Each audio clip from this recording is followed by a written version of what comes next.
Previously on, we seriously need to come up with a title for this segment. Previously, Jason took D. Frank's ScatPack Challenger and pretty much drove it as if it was his own Charger. He even had a few things to say. It does have a very, it has a rawness to it. It's a raw car. It's a pure, just a raw car. And this is it. It's a raw muscle car. Apparently, it seems like he took a liking into that Challenger, but today we will see if D. Frank thinks the same when he drives his Charger. Today, we done. Okay. What's going on, everybody? I'm doing the damn switch up now, man.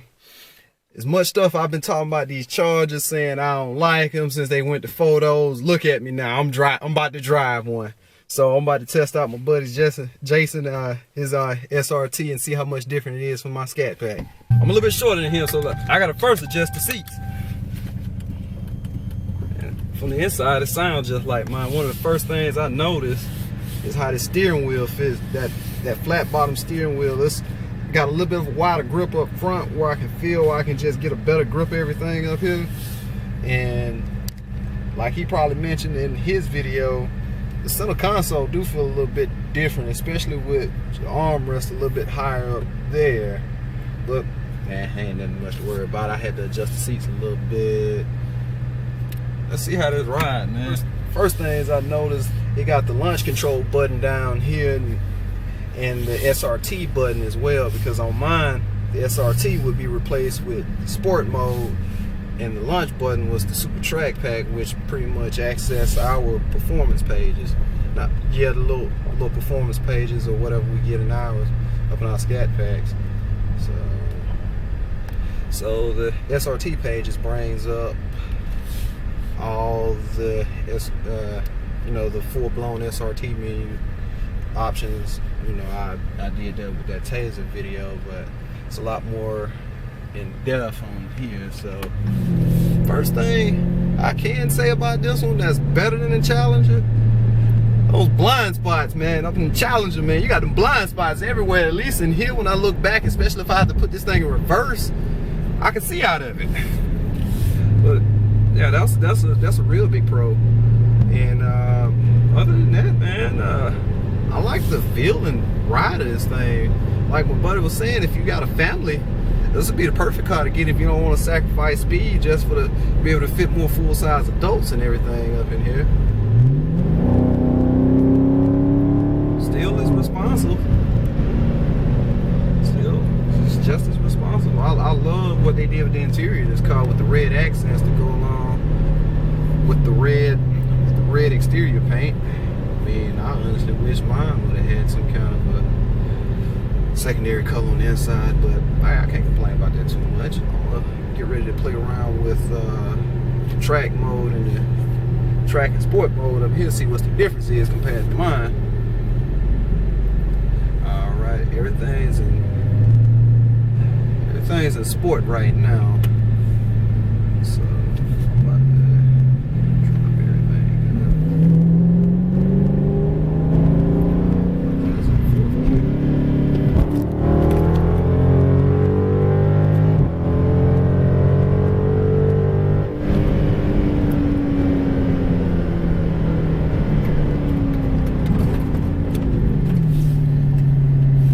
Seems like with the 6-piston brakes and everything up in here, and yeah,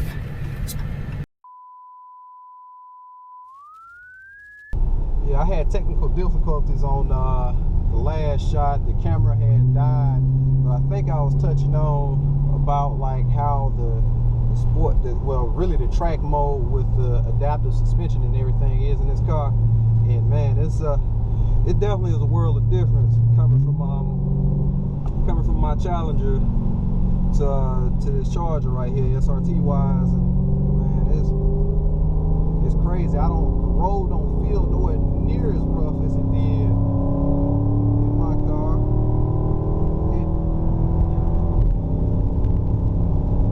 Man, it's just. And then one thing I don't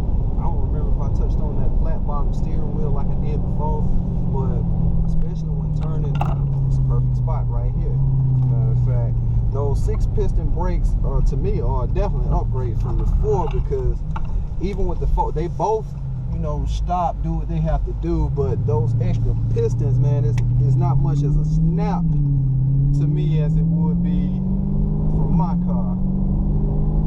And man, like Jason said, I think you are spoiled with like how the suspension feels and everything up in here compared to how my car is.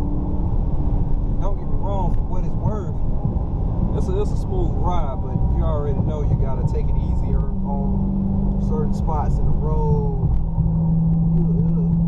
If you ain't careful, especially riding on these back roads like how we grew up and how we normally do, they'll beat you up if you ain't careful. But yeah, like right here, we about to come up on a spot that's pretty bad and rough. And that suspension just pretty much ate that up. I would have felt that a little bit more in my car. And I think the wider wheels and, you know, thicker tires actually help it hold in the road a lot better too. I'm gonna try to see if I can launch it real quick and see if it makes any much of a difference.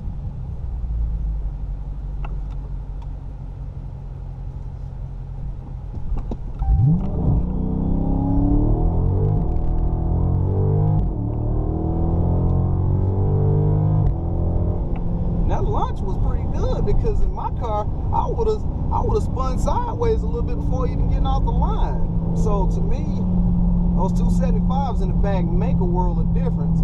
But maybe. But then again, the last time I really tried to launch my car for real, for time wise, was in the winter. So I know those tires weren't gonna hook up as good.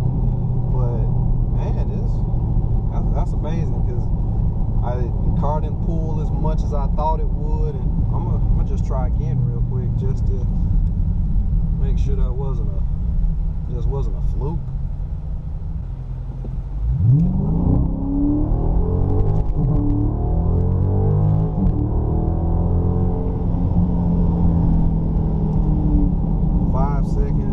Well, the last one was a 4.8 and it was in full auto, so it wasn't too bad. It doesn't have nearly as much spin off and just all that what comes with how my car is when it comes to spinning, because of the tires and all that. It isn't nearly as bad in this car.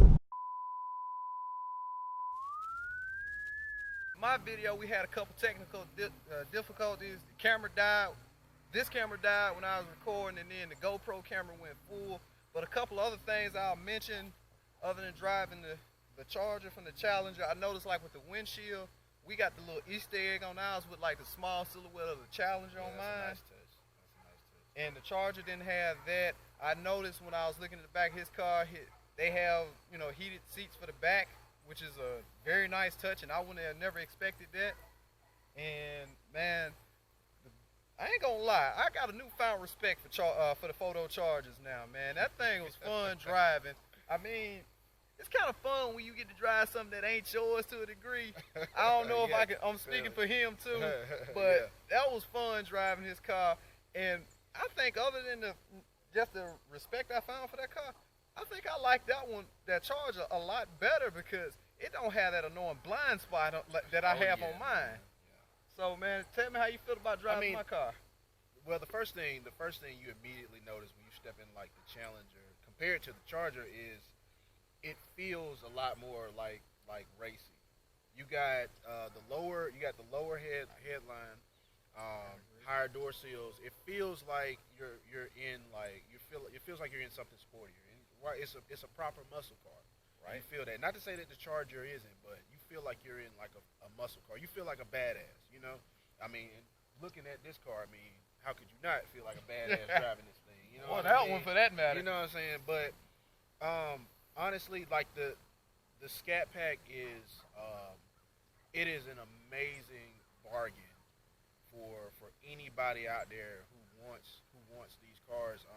I would just say, like, the car is it feels raw. It feels like a muscle car. It feels edgy. It feels tight. It feels like ready to go, and it's very responsive. A lot of people, like we were talking about earlier, a lot of people want to clown these cars and call them boats, and it's all fun and games and whatnot. But you get behind the wheel of honestly either of these cars, and you feel the engineering that went into making them. They're big cars, but you feel the engineering that goes into making them feel light, making them feel responsive. Exactly, because I've driven a 2010 Camaro SS before, man. I'm not a big guy. I ain't number 5'7", and I felt like I was cramped up inside of a Camaro, man.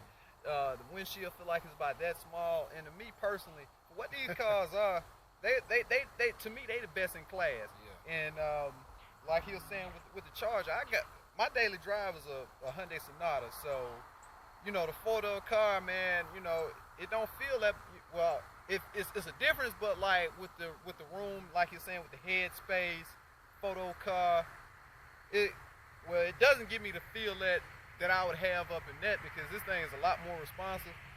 But you know I still get that photo feel, like you know you get that sedan feel, but you know you put the foot down. But yeah, that get those groceries a lot I faster. was about to say that ain't your mama's photo car, man. Yeah. Because if my mom was still alive, she'll probably just tell me don't ever drive her around in either one of the cars ever again. Well, hey, that's the beauty of eco mode. Yeah, Yeah. true. That and valet mode. Yeah. So, Because just to go to show you how versatile these machines are. exactly, because on the hot, you already know, even with me having to put my just edited thing around with the taser to get the SRT pages in my car, I'll tell you this: that suspension and them 6-piston brakes, to me, are worth that about $7,000 price difference. Because like I was saying in the video, the brakes, you know, they're responsive, but it ain't as jerky compared to having those 4 pistons to that 6. It's a little bit more smooth, and then you don't feel like you're getting beat up as much by the road with my car. But like you said, with that raw power, I guess that'll be the equivalent of the guys back in the days with they late 60, early 70 model cars saying how raw it felt. I guess that's what it is to us. So, but hey, either way it go, you can't go wrong with either one. Nah, you can't go wrong with either one. Like I say, the ScatPack. A lot of times, and I say this a lot of times, as like the SRT owners, we catch a lot because you could have got a ScatPack. There's nothing that this car really too much offers over the ScatPack. But I mean, it's a few tasteful touches, and you know, to the people out here who want that, you won't be disappointed. If you know that's not for you, then you know you still have the great option of the ScatPack, and you know either way you go, you're gonna get an amazing machine. Exactly, and even if it is for you and you don't really have a care for it, it's either way it go, you can't go wrong. And then us personally, especially after doing the swaps, man, to me it shouldn't be no reason that ScatPack owners going after SRT owners, vice versa, or whatever. If anything, we need to defend our own brand against these other people calling our stuff boats. Exactly, exactly. So I mean, you know, I've changed your mind about, you know, Chargers. You know what I'm saying? I never had a problem with Challengers, especially after the 2015s and the newer models. But yeah, man, you know, we're united front. You know, as they say, Mopar, no car. Exactly. You know what I mean? So that's how it is. Exactly. So I get that's all I got. What about you, man? I mean, that's all I got, you know, until next time. Thanks for having me on the channel. Man, no problem. You know what I'm saying? I hope we collab in the future on many more projects. We probably will, and everybody tell us, I hope y'all end up liking this little 3-part project. So, as usual, I'm getting tongue-tied. Be sure to rate, comment, subscribe. Let us know what you think. Until next time, take it easy.